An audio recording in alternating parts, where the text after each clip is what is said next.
மாண்புமிகு பேரவைத் தலைவர் அவர்களே,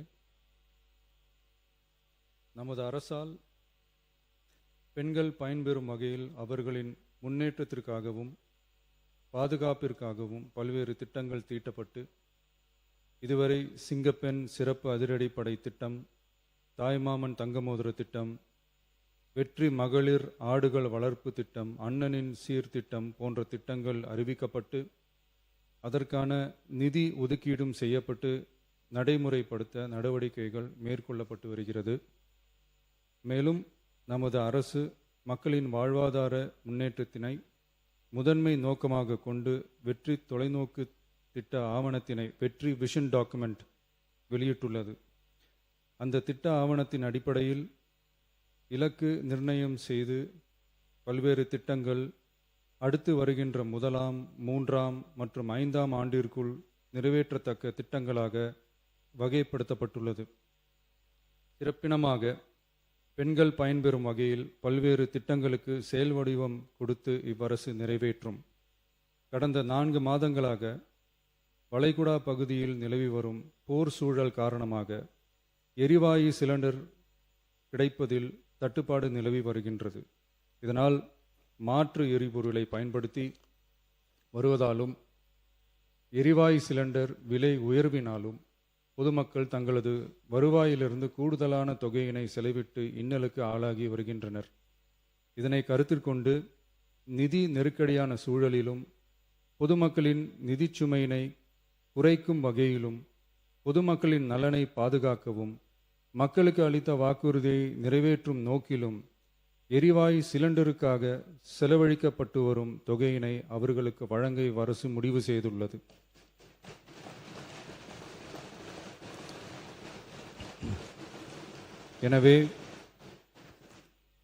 எனவே குடும்பத் தலைவிகள் பயன்பெறும் வகையில் முதல் கட்டமாக அன்னபூர்ணி சூப்பர் 6 திட்டத்தில் ஆண்டிற்கு 3 விலையில்லா எரிவாயு சிலிண்டர்கள் வழங்கப்படும்.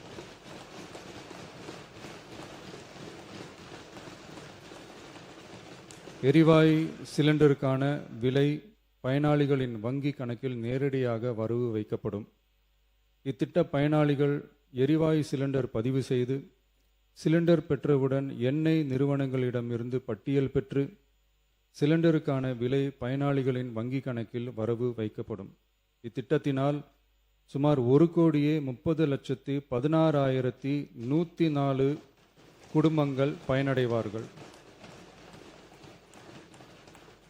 அதாவது ஆண்டு வருமானம் ரூபாய் 2.5 லட்சத்திற்கு மிகாமல் உள்ள பொருளாதாரத்தில் பின்தங்கியுள்ள குடும்பத்தினர், சிறு குறு விவசாய குடும்பத்தினர், மாற்றுத்திறனாளி குடும்பத்தினர் போன்ற சமூகத்தில் உள்ள நலிந்த குடும்பத்தினர் பயனடைவார்கள். இத்திட்டத்தினை செயல்படுத்துவதற்கான ஆயத்த பணிகள் துவங்கப்பட்டுள்ளது. இத்திட்டம் வரும் பொங்கல் பண்டிகை ஜனவரி மாதம் முதல் செயலாக்கத்திற்கு கொண்டு வரப்படும்.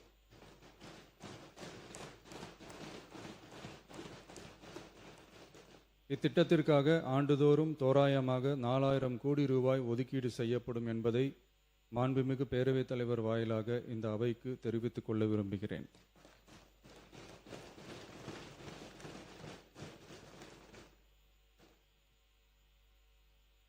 மாண்புமிகு பேரவைத் தலைவர் அவர்களே, சென்னையில் உள்ள மீனம்பாக்கம் விமான நிலையம் இந்திய விமான நிலையங்கள் ஆணையத்தால் AAI இயக்கப்படுகிறது. தற்போது இந்த விமான நிலையம் ஆண்டுக்கு 30 மில்லியன் பயணிகளை கையாளும் திறன் கொண்டதாக உள்ளது. வளர்ந்து வரும் சென்னை மாநகரத்தின் தேவைகளை கருத்தில் கொண்டும் பயணிகளின் வசதிகளை கருத்தில் கொண்டும் தொழில் வளர்ச்சியினை கருத்தில் கொண்டும் சரக்கு போக்குவரத்தை அதிகரிக்கும் வகையிலும் புதிய விமான நிலையம் அமைப்பதற்கான தேவை ஏற்பட்டு உள்ளது. புதிய விமான நிலையம் அமைப்பதற்கு தேர்வு செய்யப்படும் இடம் பெரிய அளவில் விவசாயிகளை பாதிக்காத வகையிலும் அதிக அளவில் குடியிருப்புகளை அகற்றாத வகையிலும் அமைய வேண்டும். ஆனால் முந்தைய அரசு விவசாயிகளை பெரிய அளவில் பாதிக்கும் வகையிலும் குடியிருப்புகளை அதிக அளவில் அகற்றும் வகையிலும் விமான நிலையத்தை அமைப்பதற்கான முயற்சிகளை மேற்கொண்டது. ஏகனாபுரம் மற்றும் இதர கிராம மக்கள் இந்த விமான நிலையம் அமைப்பதை எதிர்த்து நடத்திய போராட்டங்களை அறிந்து நான் 20/1/2025 அன்று அப்பகுதிக்கு சென்று அங்குள்ள மக்களின் குறைகளை கேட்டறிந்து பின்வரும் அறிவிப்புகளை வெளியிட்டேன். சென்னை பரந்தூர் மற்றும் அதனை சுற்றியுள்ள 12 கிராமங்களில் அமைய இருக்கும் விமான நிலையத்தை எதிர்த்து போராடும் மக்களுடன் நான் உறுதியாக நிற்கிறேன்.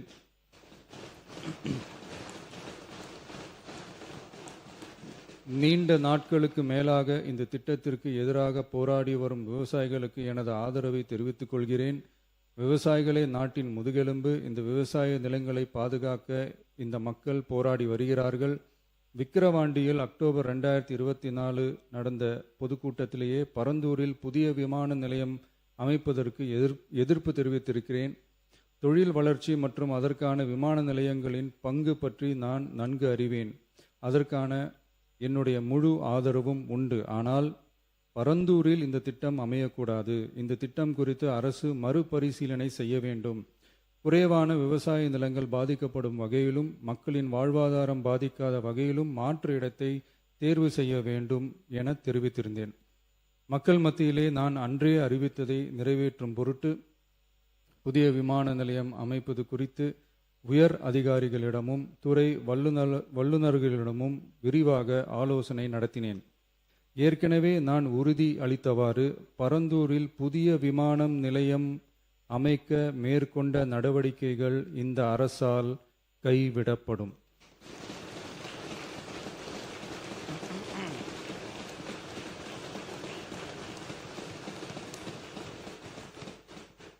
துறை சார்ந்த வல்லுநர்கள் மற்றும் கல்வியாளர்கள் ஆகியோர்களிடம் கலந்தாலோசித்து விவசாய நிலங்கள் மற்றும் குடியிருப்புகளுக்கு பெரிய அளவில் பாதிப்பு ஏற்படாதவாறு புதிய விமான நிலையம் அமைப்பதற்கான பொருத்தமான சில மாற்று இடங்கள் தேர்வு செய்யப்பட்டுள்ளன. அவ்விடங்களில் தொழில்நுட்ப ரீதியான சாத்தியக்கூறுகளை சம்பந்தப்பட்ட துறைகள் மூலம் விரிவான ஆய்வு மேற்கொண்டு புதிய விமான நிலையத்திற்கான இடம் விரைவில் இறுதி செய்யப்படும். இதற்கிடையில் சென்னை மீனம்பாக்கம் விமான நிலையத்தை மேலும் விரிவாக்கம் செய்து அதன் வடமேற்கு பகுதியில் ஆண்டுக்கு கூடுதலாக 20 மில்லியன் பயணிகளை கையாளக்கூடிய டெர்மினல் 5 என்ற புதிய பயணிகள் முனையம் அமைக்க ஏர்போர்ட்ஸ் அத்தாரிட்டி ஆஃப் இந்தியாவுடன் இணைந்து அணுகுசாலை மற்றும் மேம்பாலம் அமைப்பதற்கான நடவடிக்கைகள் மேற்கொள்ளப்படும். சென்னை மீனம்பாக்கம் விமான நிலையத்தில் தற்போது நடைபெற்று வரும் டெர்மினல் 3 பயணிகள் முனையம் கட்டுமான பணிகள் முடிவுற்ற பின் ஆண்டுக்கு 35 மில்லியன் பயணிகளை கையாளக்கூடியதாக இருக்கும். மேலும் புதிய டெர்மினல் 5 பயணிகள் முனையம் செயலாக்கத்திற்கு பிறகு ஆண்டுக்கு மொத்தம் 55 மில்லியன் பயணிகளை கையாளக்கூடியதாக இவ்விமான நிலையம் இருக்கும். இதன் மூலம் சென்னை விமான நிலையத்தின் சேவைகள் மேம்படுத்தப்படுவதோடு பயணிகளின் போக்குவரத்து தேவை புதிய விமான நிலையம் அமைக்கப்படும் வரை பூர்த்தி செய்யப்படும்.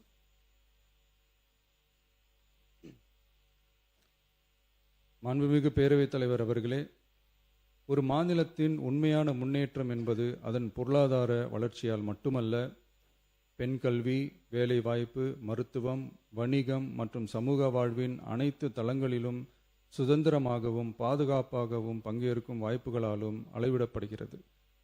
மகளிரின் பயண சுதந்திரம் அவர்களின் பொருளாதார சுதந்திரத்திற்கும் குடும்பங்களின் முன்னேற்றத்திற்கும் அடித்தளமாக இருக்கிறது. தற்போது செயல்படுத்தப்பட்டு வரும் மகளிர் கட்டணமில்லா பயண திட்டத்தில் மாநகரம் நகர்ப்புறங்களில் சாதாரண மற்றும் மலைப்பகுதி பேருந்துகளில் 40 கிலோமீட்டர் வரை மட்டுமே பயணம் செய்ய அனுமதிக்கப்பட்டு வருகிறது. எக்ஸ்பிரஸ், எல்எஸ்எஸ், டீலக்ஸ் பேருந்துகள் மற்றும் புறநகர் பேருந்துகளில் கட்டணமில்லா பயணம் அனுமதிக்கப்படுவதில்லை. தமிழ்நாட்டின் எந்த பகுதியிலும் வசிக்கும் ஒரு மகளிரும் போக்குவரத்து கட்டணத்தால் தமது வாய்ப்புகளை இழக்கக்கூடாது என்ற சமூக நீதி சிந்தனையை இவ்வரசு முதன்மையாக கொண்டுள்ளது. இதனை கருத்தில் கொண்டு மகளிர் கட்டணமில்லா பயண திட்டத்தை விரிவுபடுத்தி பெருமளவில் பயனளித்திடும் விதமாக வெற்றி பயணம் என்ற பெயரில் தேசத்தந்தை மகாத்மா காந்தியடிகளின் பிறந்த நாளான அக்டோபர் 2ஆம் தேதி முதல் செயல்படுத்த அரசு முடிவு செய்துள்ளது என்பதை இந்த மாமன்றத்தில் மகிழ்ச்சியுடன் அறிவிக்கிறேன். அதன்படி முதல் கட்டமாக மாநகரம் நகரங்களில் சாதாரண பேருந்துகள் மட்டுமின்றி மாநகரம் நகர்ப்பகுதிகளில் இயங்கும் எக்ஸ்பிரஸ், எல்எஸ்எஸ், டீலக்ஸ் அரசு பேருந்துகளிலும் மகளிர் கட்டணமில்லா பயணங்கள் மேற்கொள்ளலாம். மேலும் கூடுதலாக மாவட்டங்களுக்கிடையே பயணம் மேற்கொள்ள ஏதுவாக புறநகர் மற்றும் மலைப்பகுதிகளில் சாதாரண கட்டண பேருந்துகளிலும் மகளிர் கட்டணமில்லா பயணங்கள் மேற்கொள்ளலாம். இத்திட்டத்தில் பயன்பெற வருமான உச்சவரம்போ மற்றும் மேற்கொள்ள விரும்பும் பயண எண்ணிக்கையிலேயோ கட்டுப்பாடுகள் இல்லை. வெற்றி பயண திட்டம் இதர சேவைகளிலும் படிப்படியாக விரிவுபடுத்தப்படும். இதன் மூலம் மாநிலம் முழுவதும் மகளிருக்கான எளிதில் அணுகக்கூடிய பொது போக்குவரத்து வசதி பெருமளவில் கிடைக்கும். இதன் மூலம் மாணவிகள் தொலைதூரத்தில் உள்ள கல்லூரிகளுக்கு செல்லவும், பணியிடங்களுக்கு செல்லவும், மருத்துவம் மற்றும் அத்தியாவசிய சேவைகளுக்கும் கட்டணமின்றி பேருந்துகளில் பயணிக்க இயலும். மாண்புமிகு பேரவைத் தலைவர் அவர்களே, வெற்றி பயணம் என்பது கட்டணமில்லா ஒரு பேருந்து பயணம் மட்டுமல்ல, ஒரு மாணவியின் கல்வி, ஒரு தொழிலாளியின் வேலைவாய்ப்பு, ஒரு தாயின் குடும்ப பொறுப்பு, ஒரு தொழில் முனைவோரின் முன்னேற்றம் போன்றவற்றை உறுதி செய்யும் சமூக முதலீடாகும். தமிழ்நாட்டின் எந்த பகுதியில் வாழ்ந்தாலும் மகளிரின் இயக்க சுதந்திரத்திற்கும் பொருளாதார முன்னேற்றத்திற்கும் அரசு உறுதுணையாக இருக்கும். இத்திட்டத்தின் கீழ் திருநரும் டிரான்ஸ்ஜெண்டர் கட்டணமில்லா பயணங்கள் மேற்கொள்ளலாம். வெற்றி பயணம்